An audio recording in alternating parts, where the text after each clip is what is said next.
We cannot have this. I appreciate the spirit of your inquiry, however ill-informed. And is there another speaker? Yes, J. Patten.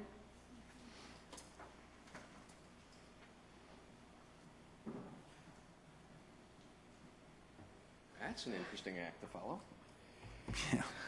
I fundamentally disagree with the previous speaker. However, I fundamentally also disagree with the way counsel just handled her. While I may disagree with what she has to say, I will fundamentally support her right to say it. And I don't. That was wrong. Art Nadell, whether you know it or not. Hi, I'm Art Nadell. Would you give me those? That was going to be my original opening. Art Nadell has been taken into custody in Tampa. The charging instrument, which I have here, which the Herald Tribune posted, states that funds from the proceeds from the Ponzi scheme, which they are not calling a Ponzi scheme, was used to buy the Venice Jet Center. So we can count on that going into, we can definitely count on that going into receivership.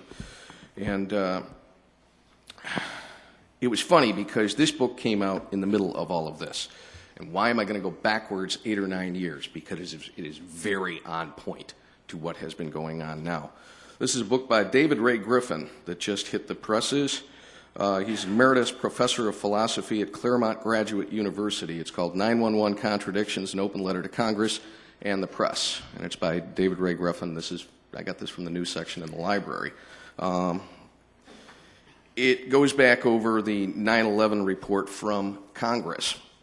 But more importantly, the 9/11 Commission took a number of issues as to what had and had not happened in Venice and to the federal government's involvement prior to the 9/11 Commission at the Venice Airport.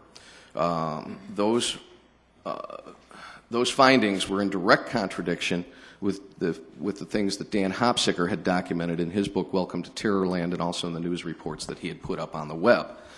What Hopsicker had stated, and these were through interviews with a number of people who were at the airport, working at the airport, along with Amanda Keller, the girlfriend of Mohamed Atta, etc., was that at the Venice Airport you had a long history of involvement by spooks and drug dealers and a lot of ne'er-do-wells. There was a lot of drug traffic going in and out of the Venice Airport. He documented it going in and out of Huffman Aviation. Huffman Aviation was owned by Wally Hilliard.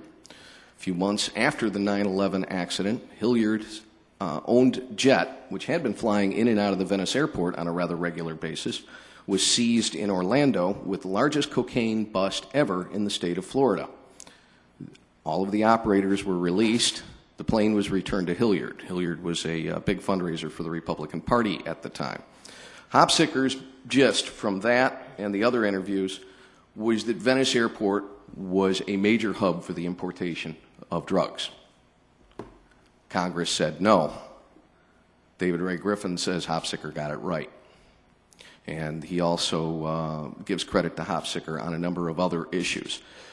What does that have to do with now? Because with the exception of Rudy Deckers, Wally Hilliard, all of the other players that were involved in all of this mess are still at the airport. People who have been documented in both of these books. And I think one or two of them are in this room. And suddenly they want a new hangar. And Ms. Vosange says, well, who's going to be in that hangar? Bet you Wally Hilliard's jet will be flying in and out of it. We missed a bullet with Mr. Nadell. There's not a whole lot you can do about this, but I would advise reading both books. They are very on point to what has been going on at the airport and to a lot of the background of what is going on at the airport.